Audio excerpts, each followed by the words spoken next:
आज हमारे जो गेस्ट हैं वो लेंस के पीछे की जादूगरी में माहिर हैं। उनकी photography business projected life photography कैमरे में वो पल कैद करती है जो जिंदगी भर की यादें बन जाती हैं। Please welcome into our studios Taha Ghaznavi from Projected Life Photography. Assalamu alaikum Taha, thank you so much for being here with us today. Thank you so much for having me. So Taha, I'm really excited to be talking today just because I think आपकी photography के हम बड़े fan हैं. I think it's fresh, it's very edgy, beautiful moments. Where did this all start for you? Well, it all started, I think, if I was to put a spot, it would be 2004. I volunteered at a pretty well-known Toronto South Asian festival called Masala Mendi Masti. Right. And I was just a volunteer, and I got to see all these artists, you know, expressing themselves. Yeah. And I had never really been into the arts before that. And I just felt inspired to go into the arts. And I went on a couple of backpacking trips. I went to Europe, I went to Costa Rica, and just took shots casually. And it's just started to come together in my head, hey, I should do this. Right. And from then on, it's just been a journey. Met a lot of people.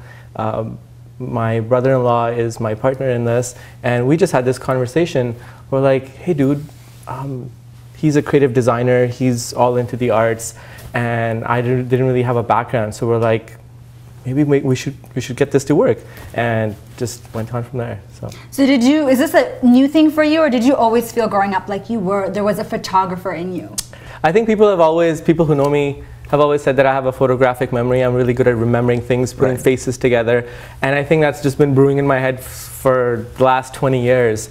And when I shoot, I totally feel that. I shoot from the heart, and I put those feelings and those interactions in my head together, and it just comes out in my photography.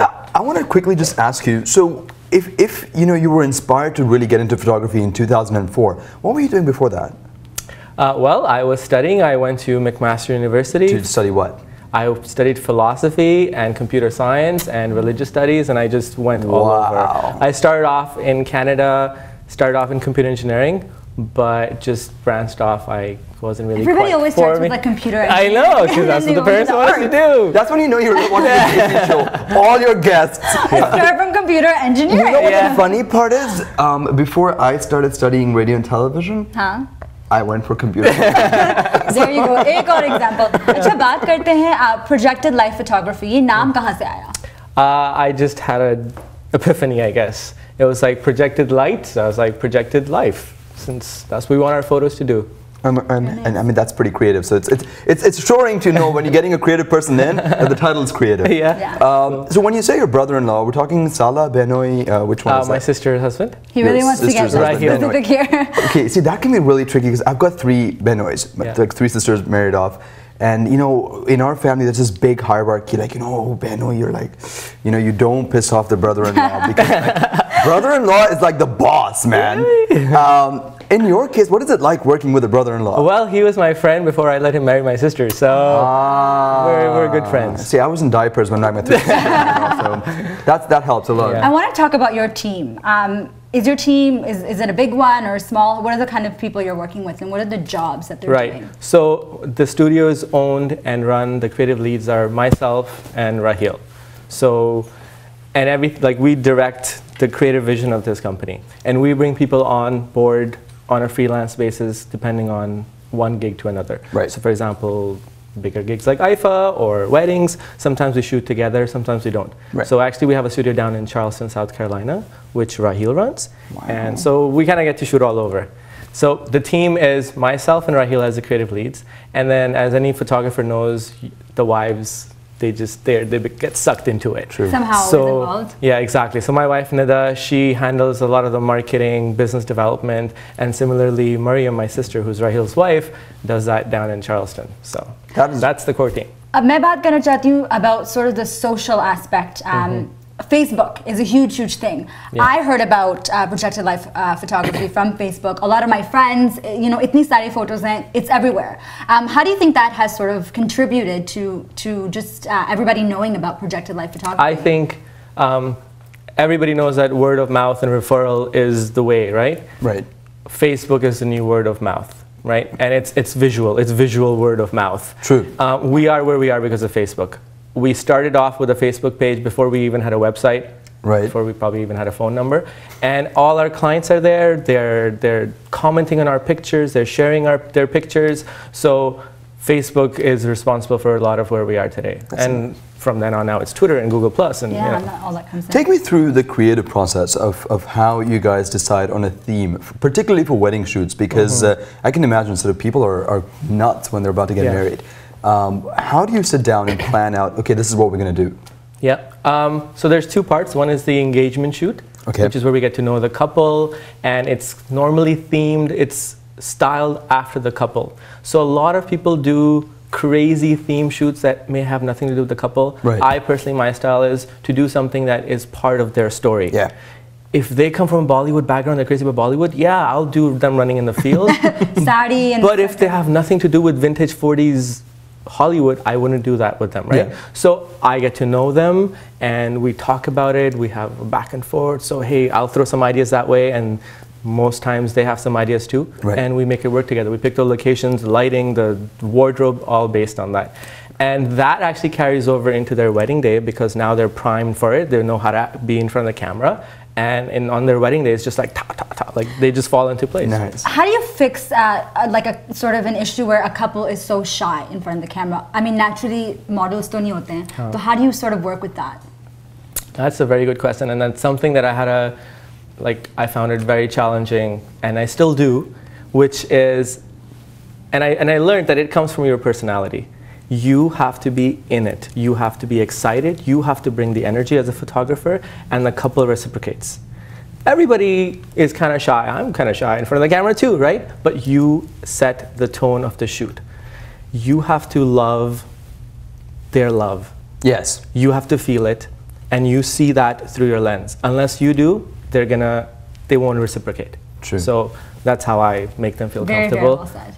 I would say, I think that when it comes to sort of feeling the love that they have for each other, that's very indicative of what we call, Desi people call love marriages. You know, when it comes to arranged marriages, there's hardly much love to work with. Have you ever had situations where you know? Loving it. Yeah, people ask me all the time, did you have an arranged marriage? I'm like, yeah, I did have an arranged marriage. I arranged it myself. Oh. So yeah, actually that is true. Some of the couples that we have are arranged marriage. Yeah. And you will notice that they become comfortable with each other as the wedding days pass. Like, as you can imagine, on the Walima day, they're really comfortable with each other. On the Shadi day, maybe not so much. But, it happens. You work with what you have. We get it. Yeah. Okay. I have a really, really serious question. Do you have to be good looking to be photogenic? I would say no. And as I said before, as a photographer, it is my responsibility. It is my passion that I must see beauty in all things that I photograph. Unless I feel it, I will not see the beauty within. So when I'm shooting, literally, I'm going to say, I want the picture that you can lick. Like I want it to feel like that person. I want their inner personality to come out. And I think all people, when they're laughing, when they're smiling, when they're happy, are beautiful, right? Yeah. So that's what I want to capture. Every year we're noticing more and more lavish ways of capturing, your special day. I think, Ek Zamane mein, I remember when my sisters got married, we just spoke about that a few minutes ago. We used to have the handheld camera wale uncle aate the and they used to record. well, now it's, videography is kind of, we get the jibs and the dollies, and everyone wants their videos to look like Bollywood movies. Do you think that sort of this trend is creating unrealistic expectations of what people should look like, or what their day should look like on the day itself? I think Bollywood may be setting those unrealistic expectations. Yeah. But every generation has a trend. There's always trends that come and go. So right now we're influenced by a lot of Bollywood. Even Hollywood and regular mainstream media is influenced by Bollywood. So people incorporate that into their weddings. And that's totally cool. I don't really think that it's setting an unrealistic expectation. I've seen so many weddings done, and they're done really well. I mean, they play with what their personalities are, and they work with their decorators and their designers, and they put it all together. So I think it's actually quite well done. And I think just to add on to what you're saying, sort of disagree with what you're saying. एक बार शादी होती है, hopefully. You know, it's your chance to sort of even feel like a Bollywood actor or actress. So the fact that people are getting all glammed up, I think it's great what for if the photographer. you're getting married, एक दफा शादी हो रही है, and you can't afford to look like a Bollywood actor. You can't get the designer and the decorator. It's up to the photographer, then I think. That is totally okay. A lot of people come and they say, we love your work, we would love to hire you, but we're having a really simple wedding. And I'm like, that is totally cool. Not everybody should hire the $15,000 photographer, and not everybody can afford a $15,000 wedding. And I'm totally appreciate that. I mean, that is normal. That is totally fine. I'm glad we got that out. So awesome. I think no matter what the wedding is, no matter what the circumstances, it's your job to come in and make it special in your own way. For me, I really don't care about their wedding budget. I care about the couple. If the couple is comfortable expressing their feelings with each other, I love to photograph them. My favorite weddings have nothing to do with their budget or their venue. It all has to do with the couple. Brilliant. आगे और बातें करेंगे about how you capture love on celluloid on is it celluloid? I guess it is. No, it's kind of digital sensor. On the sensor में किस तरह love को capture करते हैं? We're going to talk more about that. But आप कहीं ना जाइएगा क्योंकि हम लेते हैं एक छोटा सा break. हम अभी गए और अभी आए.